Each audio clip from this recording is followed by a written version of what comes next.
Wonderful. And some folks are going to filter in as we continue talking. So again, welcome, welcome. Um, as we are gathering, I just wanted to say hello. I've met some of you I have not met yet. My name's RVT. I am the new executive director of the Women's Rabbinic Network, and I am so grateful to see you all here. There's a lot of us, but I want to invite you if you'd like to introduce yourself explicitly in the chat, to add your name, maybe where you're zooming from. And I hear that this weekend was National Ice Cream Day. So if you have a favorite ice cream flavor, please feel welcome to include that as well. And you can do that throughout our session just in the chat. I am honored, very, very honored to be joined today by Rabbi Mary Zamor, who will be facilitating our conversation today. And of course, our guest speaker, Rabbi Michal Mendelsohn.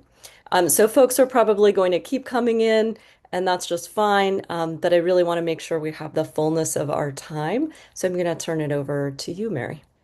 Thank you. Well, it's wonderful to see everyone, and we appreciate your patience as this was rescheduled from June. In some ways, it's nice to have the luxury of feeling a little more relaxed at this season of July. I hope you're all doing well and finding ways to rest and restore, and re-enrich. Michal, what a pleasure to be with you today. And I give your book the informal award of having the best title ever. Rabbi, your cleavage is showing. Fantastic. I enjoyed reading this so much, and I enjoyed talking with you over the time of some of the writing of this book and your editing and bringing it to the world. So mazel tov to you. And we just a few years ago celebrated your 50th anniversary in the rabbinate, and now to have the whole story is very exciting, the whole story. So I just want you to start and tell us a little bit about this journey to writing this book. Tell us how this came to be and I just lost you, so how do I get back? uh-oh. Well, can you hear me? I can hear you. Okay, so you need to find the Zoom icon to probably at the bottom of your screen. There are a bunch of Yeah, things I've got the open. Zoom on. So How hopefully you do can I? maybe if you click on it, you'll find us again. Okay, you're right. Okay. So so in the meantime, Oh, why don't you tell us a little bit about the journey of creating this book? okay. Am I on? Because I lost you again. You're 100% on, don't worry. Okay. It was a long journey because so much happened to me, and I need to let people know that I took notes all along. If I didn't have those notes, there was no way that I could have written it years later. But I always took notes. I didn't write a formal journal, but I always kept notes of things that people said to me or situations or anecdotes or whatever. I had to be certain that I was willing to tell it all. In other words, not hold back. I didn't want it to be a revenge book. I didn't want it to be, I'm getting back at you for all the things that you did to me. I wanted it to be my story. And until I really felt that way, I wasn't ready. So it took a long time. Hmm. And what was that you weren't ready and what made you ready now? Um, I think I needed to be far enough away from the rabbinate, from the Jew place, excuse the expression, where, the professional Jew place for me, um, not acting in any capacity as a rabbi, because I knew I was going to be vulnerable. And if I wasn't willing to be vulnerable, then I knew I couldn't write it at all because it wouldn't be honest. And that did take a long time. And in between there was my husband's illness, which was a long, protracted illness. Um, I did manage to edit and finish writing it during that time, but I would get up at 5:30 in the morning and complete it that way. Um, it seemed to me that I was backed up against the wall. It's how long are you going to wait? Are you going to live to see it done? And I did want it to be done. Mm. So Well, I guess the longing for honesty was there. yeah. And that's clear in your writing. And you speak about the insistence, holding yourself accountable to be truly vulnerable, true to be true, to what to what you experienced and how it affected you and what happened next. That is so evident throughout all of your writing. And I particularly like sometimes it seems like different chapters almost stand by themselves, almost as if they're little novellas or short stories on their own of memoir. There's something very digestible about them, even while you're telling some very difficult truths. I did that on purpose, Mm-hmm. because I came at each subject with a little bit different feeling. Mm, So I wanted to do that, and that meant that each chapter would have its own voice. mm. Yes, yes, and that's very clear in the finished product. It's very almost unique in your approach. I like that. It's very creative. Um, So you reflect on many moments in your life, including some extraordinarily challenging ones. Whether it's some moments from your childhood, which you also share very loving things about too, in terms of holiday table and things like that. But a great deal that was challenging. Sexual violence, the huge misogyny that you have faced throughout your life and in many different iterations of career. How did you decide what you were going to include and what you perhaps did not include? Hmm. Well, I went over it several times, and I have to say that in the editing process, I took things out because I thought I wanted to keep everything as short and to the point for each chapter, but I didn't want to belabor it. So, for example, things in my childhood that didn't seem relevant, I took them out. Even things within congregational life. I mean, with each chapter, there was much more I could have written. I could have written an essay on, each thing, but I tried to keep it to what do I think is needed for the purpose of the book. And the purpose of the book really was to tell my story, to tell about the institutional misogyny that exists, and unfortunately, I think it still exists today. Hmm. I think it may be lessened, but I still see it with friends who are. I have a friend who's a vice president of a big company, and every day she has stories. And not too long ago, both she and the boss that hired her were laid off, and you have to wonder why were they picked to lay off. He had recruited her from a very viable job and spent a lot of time in recruiting her. And then all of a sudden, 2 years later, she gets laid off. Hmm. Now, this woman is 60 years old. Is she going to get another job? Hmm. Well, that we understand. Um, let me read part of the book here on page 193. I want to focus on this. Let me read this first, and then we'll tease it out a little.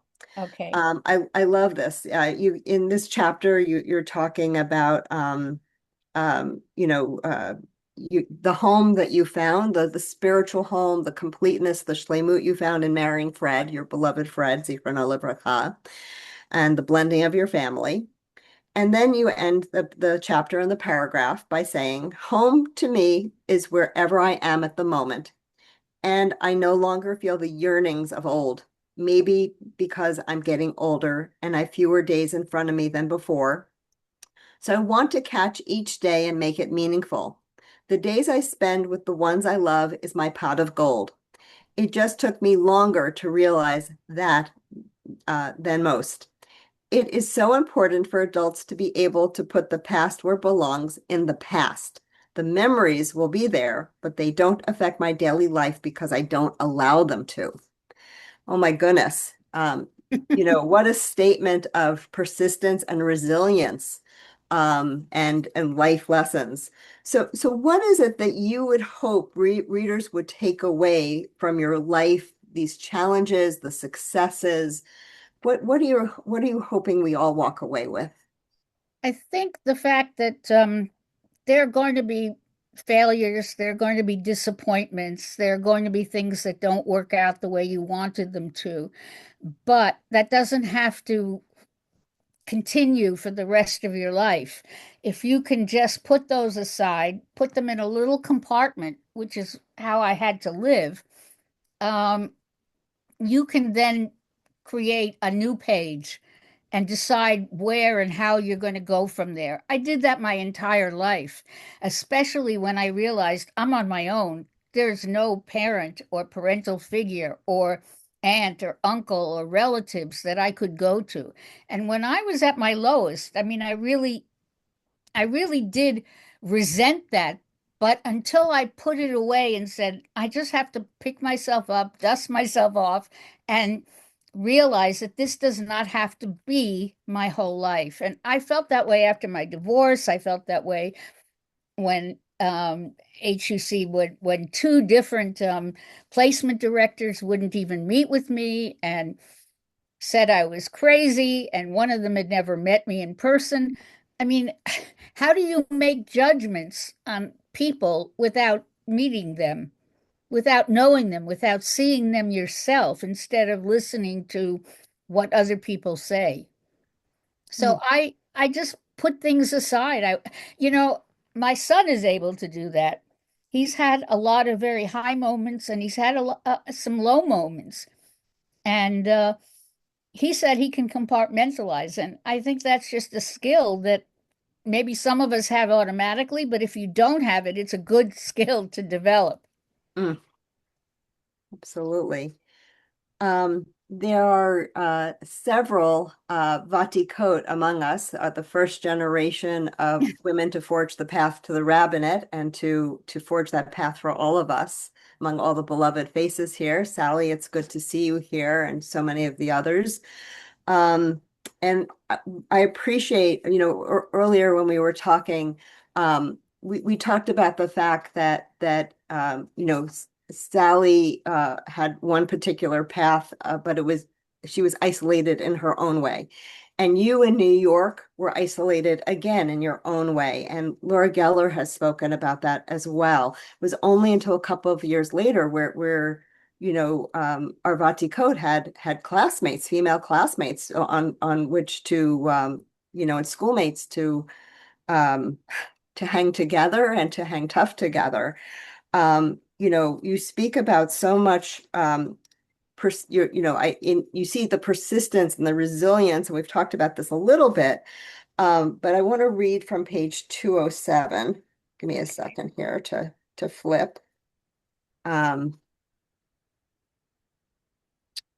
So here you say, this is, you can just hear your love of Judaism in this. And given that everything that you were experiencing, it would be so hard to let that dampen your spirit.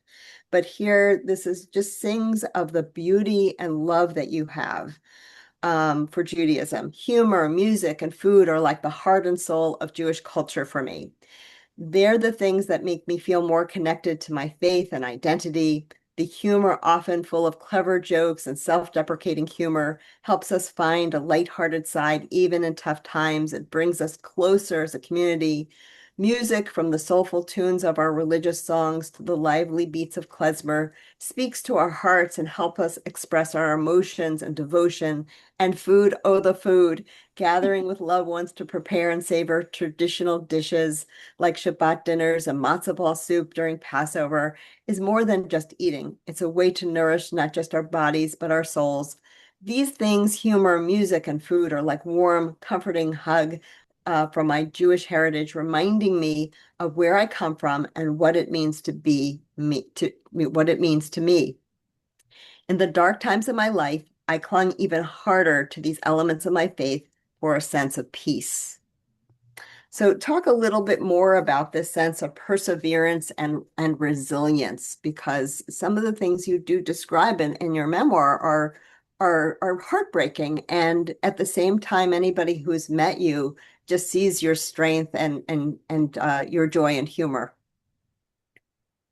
Okay. It's a good question. It's again one of when you're down, and believe me, I was down at times and I sought therapy and all of that. But I think it's good to remember that it doesn't stay that way. Life has ups and downs. This may be a down period, but it isn't going to last forever unless I allow it to. And again, it's calling on yourself to do something that maybe you don't think you can do, but I think we all have it within us. And then the way I helped that along was to remember, for example, the best times in at HUC for me were choir. I mean, uh, every day or chapel.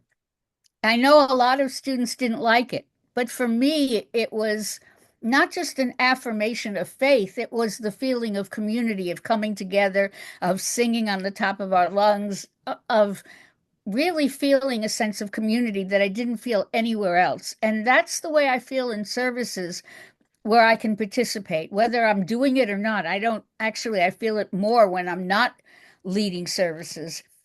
And I think I had to be the reminder, or I wasn't going to get out of the depressions that I had been in different periods of my life.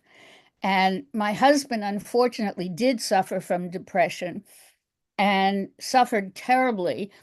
And the one thing that he wasn't able to do was to compartmentalize, was to put things aside. Things kept coming up all his life.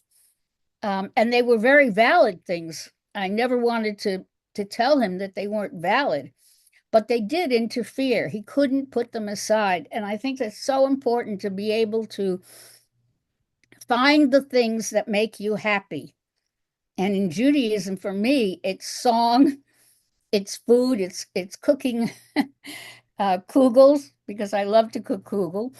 Um, it's obviously not too good for for the waistline, but it's wonderful. And to sing, to be able to sing. I unfortunately don't know a lot of the modern music that's done. I've always done a traditional service, so I seek places to go that are more or less traditional because that's what I know and that's what brings me back home. Mm, beautiful. So I've had a request for what chapters I just quoted from. So the first quote about home was from chapter 28, like father, like son, daughter. And the second one was from chapter 31, humor, music, and food as light in dark times. Appropriate titles for those, your great titles. And as we continue along, if anybody here has a question or something they would like to add, please feel free. You can either put it in the chat and RBT will help me highlight those, and or raise your hand electronically, or if you go to React, under React at the bottom, the center of the screen, where there's a little heart, you will find a way to raise your hand electronically. That's the best way. Of course, always just waving your hand in the air and coming off mute probably also would do it. So, so here we are as the WRN. So I have to ask you a WRN question. You give several very generous shout outs to WRN in your book. And we deeply appreciate that, and especially recognize the work we've done and the support that our rabbi members have given to each other. Um, and um, And so I'm going to ask you in a moment to reflect on the changes that you have seen in the rabbinate and what they mean to you. But in the meantime, let me read another quote, and I will give the appropriate reference for those who the inquiring minds that want to know. So this is from chapter 32, Hebrew Union College Scandal, the name of the chapter. And here you write, I need to say that some of the harassment female students and rabbis experienced was not solely defined by sexual harassment. Many of these women displayed immense courage, resilience, and determination in the face of adversity.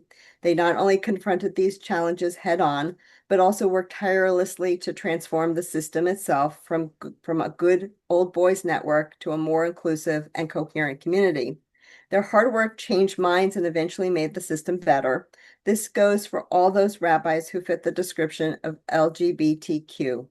Our communities are stronger because of their presence. Inclusiveness brings strength and cooperation and life itself, but we have not yet won the war. So, so let's go back to that question I asked about the changes that you have seen in your lifetime and how you feel about it. Uh, it's a great question. Uh, I think that the changes really are just not by numbers, but um, by having this organization, which has really grown to something substantial, to something nurturing. Yes, women rabbis, if they had, a cluster in a class, could get in touch with each other, but not in terms of the structure that the WRN has provided. And boy, yes, being one of the first is is not great in the sense that you didn't have that. I didn't have that, and I wish I had. But I think, whatever makes it better for the next generations, you know, ought to go forward. And I think the WRN has made a tremendous, tremendous contribution to the acceptance of women as rabbis. And I think that you're all to be applauded for that. I can't think of anything that would have been better except the organization that has nurtured and provided, a place and discussions and just being there for each other. I'm sure, as well as all the educational programs you've done. I just think it's phenomenal, and I think it's had a big impact. I do want to say one thing, though. At the beginning, it wasn't just the institutional misogyny that I came across. I think that male rabbis didn't do enough for the acceptance of women at the beginning. And I put it on them because they're individuals and they could have spoken up. But I'm not aware of either a group of rabbis or individual rabbis who ever said to me, we spoke up or we talked to placement directors or whatever. I didn't hear things like that. I didn't see things in print about nurturing and accepting and fostering the acceptance of women as rabbis in the communities. And I think they could have done more. And I think the onus is on a lot of men that once this decision was made, as they groped within themselves or came to think about it, I'm sure there were those who accepted it, but they were silent. Even within, rabbinical school, I had very few friends. I never talked about this in the book, but every single day I went to class, I was terrified. Not because I was going to be called on, because I knew my stuff, although I never got credit for knowing it. Um, I just was terrified because I didn't know who was going to say what to me that day. Hmm. Well, And that's one of the reasons I went to law school, by the way, afterwards. hmm. I needed another occupation, if you will. I needed another way to support myself. I knew I couldn't count on the rabbinate. So I had always wanted to go to law school. So I went to law school. I got a full scholarship. I knew I was a good student, but I needed to see that for myself because HUC had stripped that away from me. Hmm. Wow. And I had a baby 11 days by a C-section, 11 days before the first day of law school. Wow. And I went and I did it. And I taught undergraduate. I taught 5 courses, not at the same time, in the undergraduate. And that's why I got free tuition. Hmm. Wow. Remarkable. We have some hands up, so we're going to go to the hands. And as we do, again, gratitude to our Vatikot for the founding of WRN and for your individual persistence and everything you have given to us as such an unbelievable living legacy. I think Myra, you had your hand up first, so we'll start with you. Okay, thanks. Thank you, Michal. And I want to say something, and I don't ever mean to nullify anyone's experience, and everyone's experiences were different. And there was a year, my first year back in the States at Cincinnati, I was the only woman in the rabbinic program. Hmm. But I want to say that it wasn't always bleak. I mean, there was plenty of bleak for sure.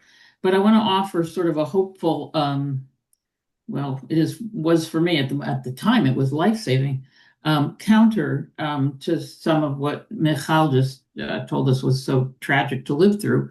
My first year, I usually the first year back we didn't get student pulpits, but the year that I was there, there was a fifth year student, I think, who had a psychological break, and suddenly the pulpit was empty, and they gave it to me. And I was thrilled to go because I was teaching fourth graders in religious school, and they were killing me. So off I went. And I had this fabulous experience, and then and everything was great as I thought. And then the last, well, a couple times before the last visit, I was called to the president's house, and I should have known something was up because the vice president was there, and they weren't socially close or anything. Took me out on the porch and did one of these. It's been a great year. Your sermons are terrific. The kids love you. You know, blah blah blah blah blah. But next year we'd feel more comfortable with a man. I mean, nobody gets fired from student pulpits, but I did. After what they said was a great a great job on my part. And I called, and obviously the only friends I had were men because there were only men in the school at the time. Right. So I called my best friend and said, "You have got to pick me up at the airport. I am like, I'm like non-cognitive here." He came, he got me at the airport. The school was small enough that the word went around in an instant. And it was very close to the students chose their student pulpits for the next year. And when that happened, the rest of the school, my male classmates, basically boycotted the place. Nobody would take it. Wow. And I turned to one of those who I shall name, Stephen Bob, and said, "This is not ever what I wanted," because I love the place. I said, "I hate for you to do that, and I hate for them to go without a rabbi." And he just looked at me and said, "It's not your choice. We're not going there because of what this is not what we accept." And there were lots of horror stories, but there's certainly, I just want to lift up one story that was really, I felt very supported, Yes. certainly after the year in Israel, by the male students who were the only people to support me until the next year when a couple women showed up. So, there were moments of where the light broke through. Oh, that's nice. That really is.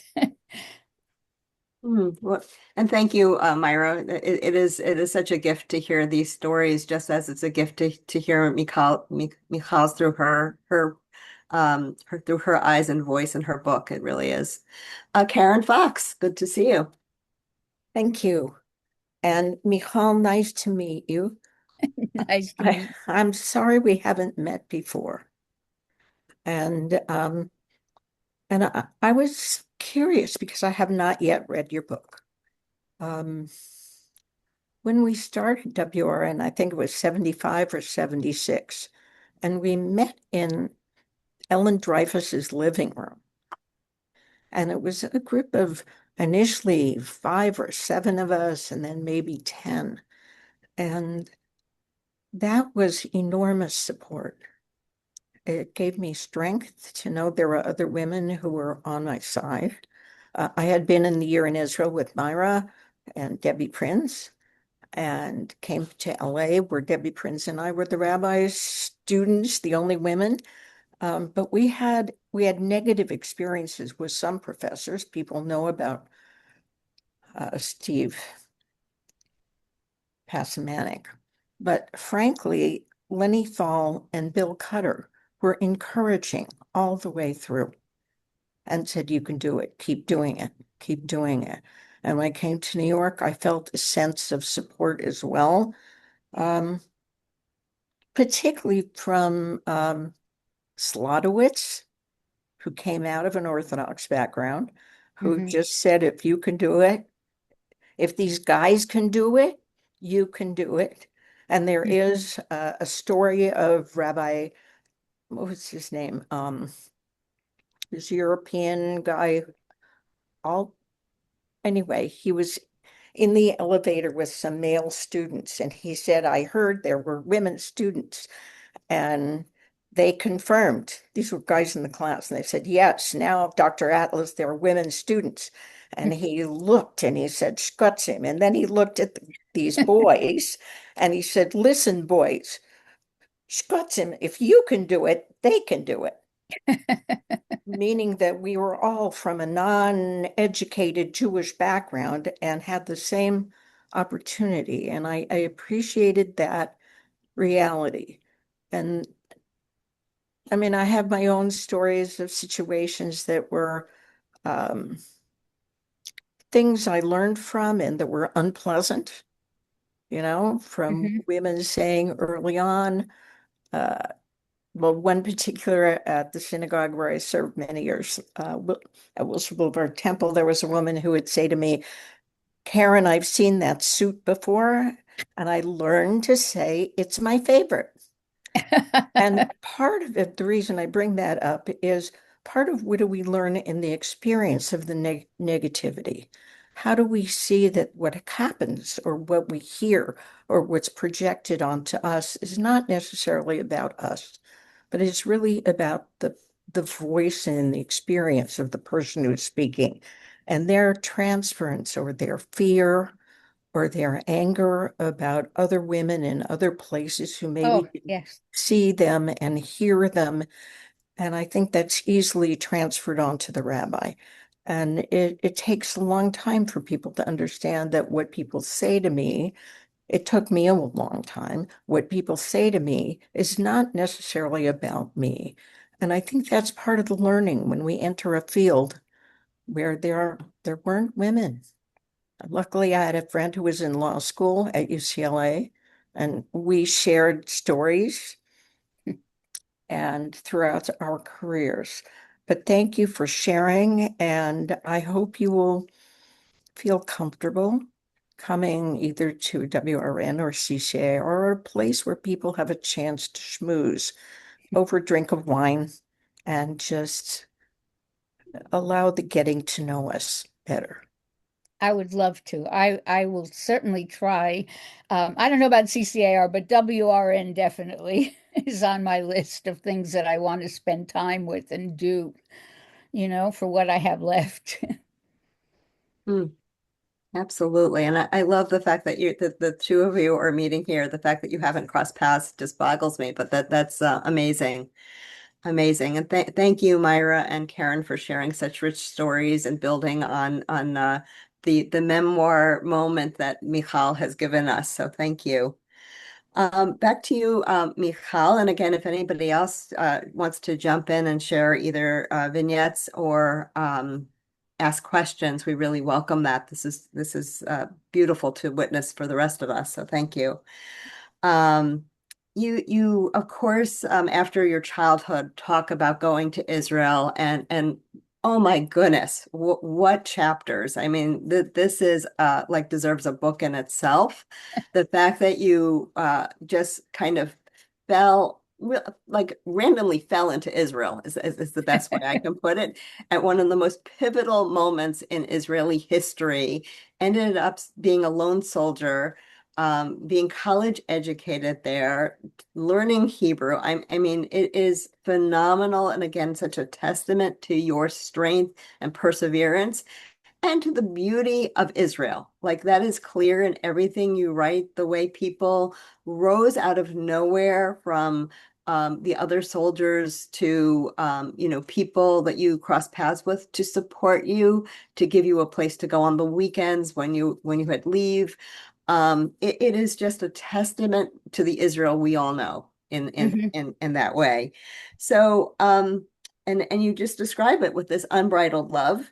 Um, but I have to say the one thing you didn't answer for me in the book was why didn't you stay or at least return at some other point and just live in Israel? Because that just seemed like such a safe, happy place for you, despite your being, originally landing there in the middle of the war. So, Yeah, and that's the one regret I have actually. When you look over your life and you say, what would I have done, or what could I have done, or what should I have done, or what do I regret not doing? For me, it's not living in Israel and going back. Now, I knew that my first husband um, would never wanted to have anything to do with Israel. And I think he never really realized what he was getting into by marrying me. Even though our second date was at a bar mitzvah that I was officiating at. So he should have had some idea. But when I was totally alone, unemployed, and making the transition to law school, that was a time that I really should have picked myself up and gone back to Israel and taken my son. And I had enough trouble legally to take him out of the jurisdiction, out of California, because I moved cross country. And that, even though my ex never saw him and never took him, I only saw him twice after the divorce. That was his high school graduation and his college graduation. But anyway, because my husband adopted him, but that would have been the time. When I married Fred, um, I knew that he couldn't go to Israel because of his profession, and he couldn't learn the language. I tried for years, so he had private lessons from me. Um, but that is my one regret. And I've got to tell you, people in Israel, I mean, I just remember when I didn't speak any Hebrew and I was trying to find a place, a certain apartment building or street, this woman named off, a woman that I stopped named off all these different languages that she spoke, but none of them were English. So finally, she took my hand and actually walked with me to the building. Um, but that's what I found. The guy that I bought my 200 grams of meat on Friday right before it closed, he would always invite me for Shabbos or for a holiday, and I did go once. Um, it just was a place that I think it started on the kibbutz with my kibbutz family. We were given families, but my kibbutz family became my family, and they visited me in America twice. And I kept coming back to Israel to the kibbutz, and they acted like family. I mean, the mother was born in Brooklyn and graduated from Brooklyn College and went to Israel, married her shaliach, and went to Israel in 1947 to settle Kfar Menachem. And she would scold me. She would tell me that things I'm doing are not good and you need to stop that. And she would, she acted like a mother that I never had. And that made such an impression on me. When she was ill, I flew to Israel to be with her and to see her. She lived until her 90s. A wonderful family. I still see the oldest daughter is a year younger than me, and we have stayed in touch all these years. I've come to visit them. Um, we're still close. If I go to Israel again, I will stay with her. Um, it's just it's this family that just gave me roots that I didn't have otherwise, and I think that had a lot to do with it. And I was such a bad kibbutznik. I do describe that. Anything that I did was wrong.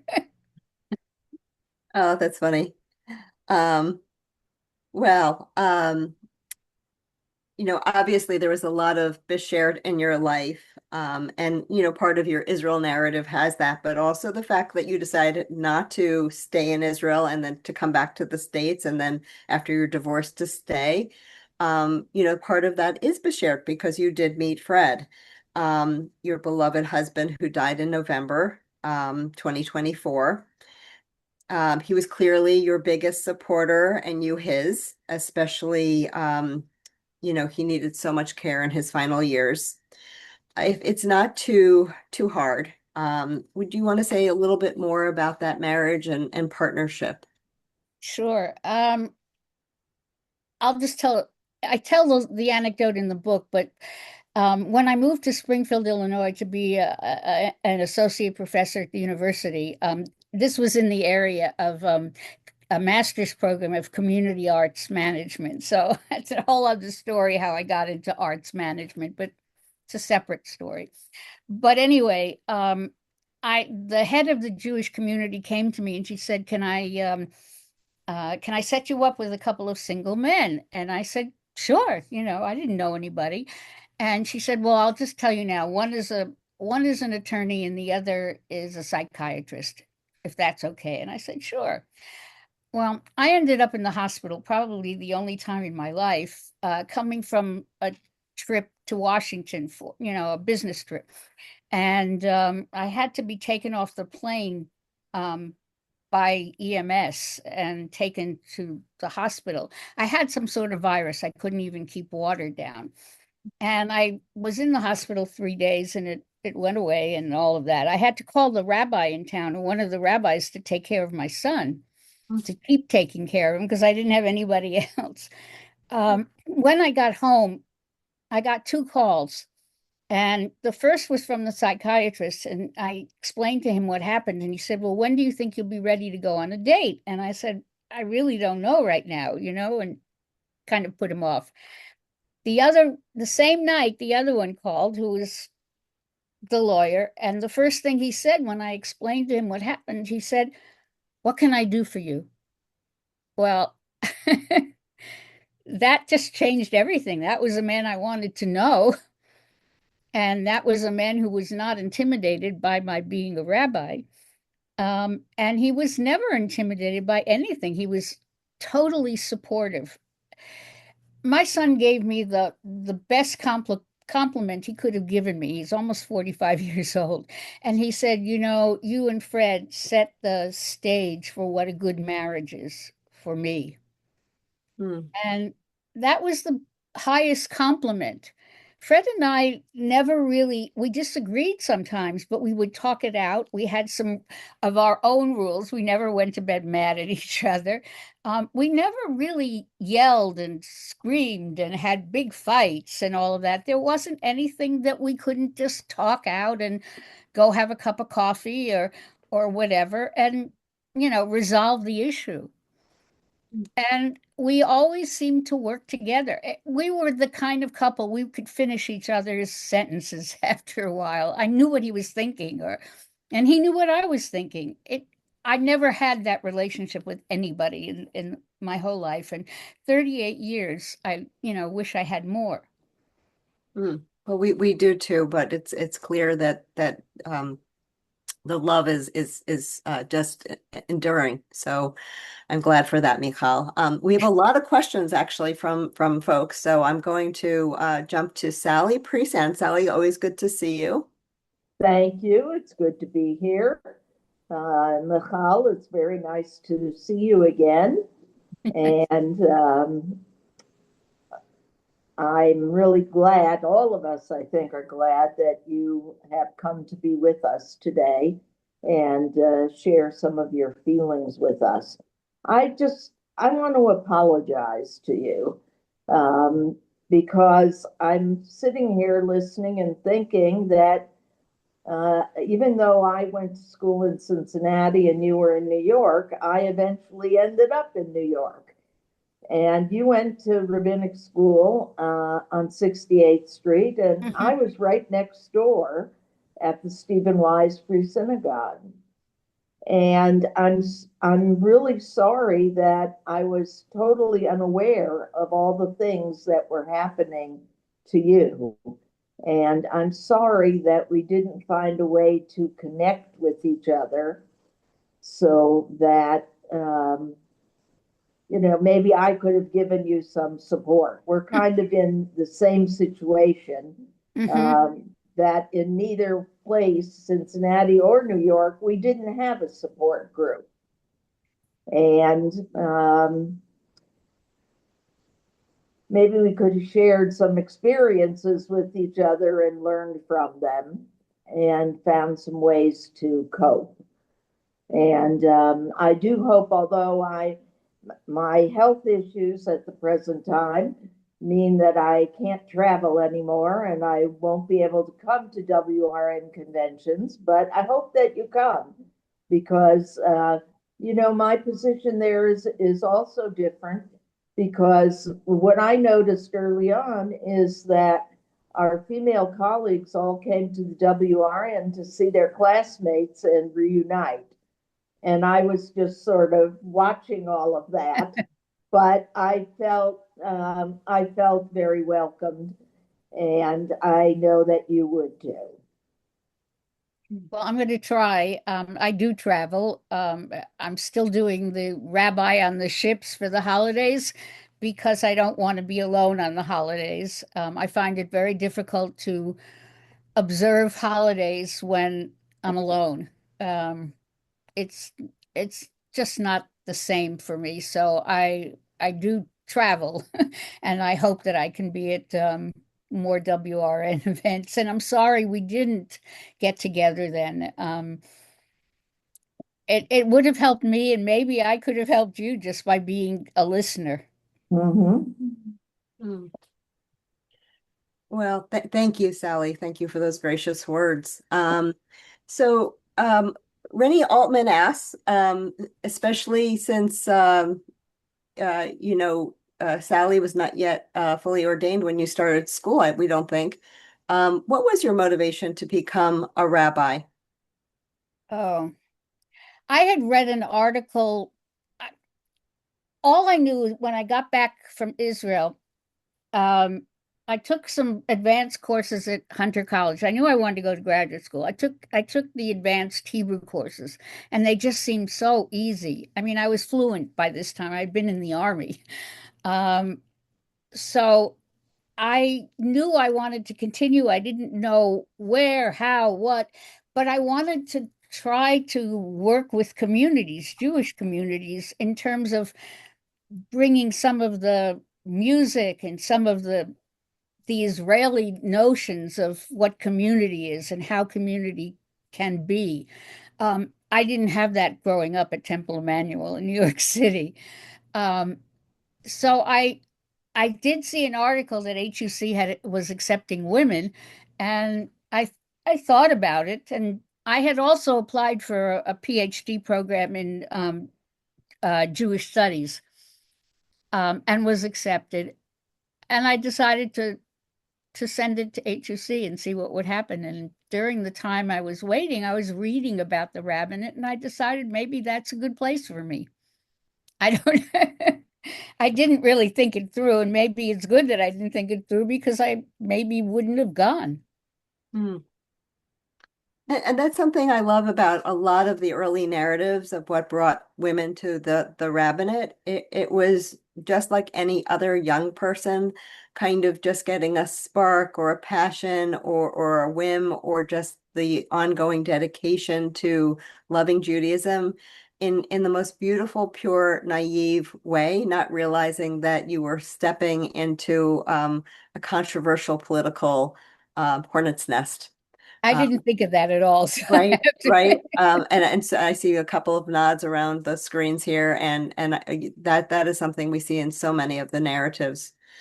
I'm going to just do one last quote here. You are also a gifted poet, and you include some poetry in your book. And I know you are working now on a volume of poetry.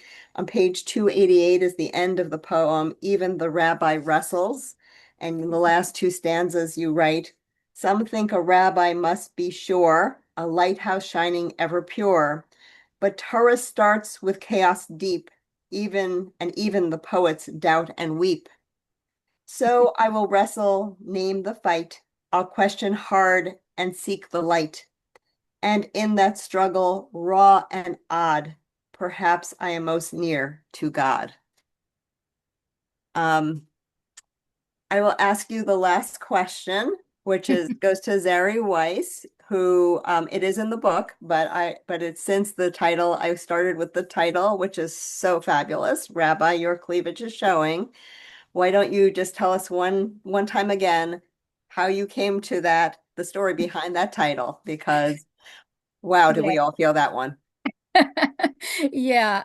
Once it was said to me, I knew that that was going to be a title of a book, by the way. Anyway, it was my first service in San Jose, and the mayor of San Jose was coming to give me the key to the city. She was the first female mayor of a large city. I know people always think San Francisco is the big city and San Jose was small, but that's not true. San Jose was larger than San Francisco at that time, quite a bit larger, and now, of course, it is. Um, but anyway, I we rented space from a church because the congregation didn't have any a building or anything, and so I was at the church early. People had brought over the books, the machzorim, and I was putting them on the seats, and it was very, very hot in the church. And there were three women. And of course, at that time, they were, to me, elderly. Okay. They had different versions of platinum hair and gray hair and whatever. And they were wearing, one was in a purple pantsuit and one was in a, I don't know, a pink, and one was in another color, light blue pantsuits. And they were just sitting in the edge. And I'm running around putting the books on the pews, on the enough for each pew, and I'm wearing one of those Diane von Furstenberg dresses, the crisscross, and I'm running along, and one of them said to the other as I passed, "Is that the rabbi? Her cleavage is showing." And they all laughed.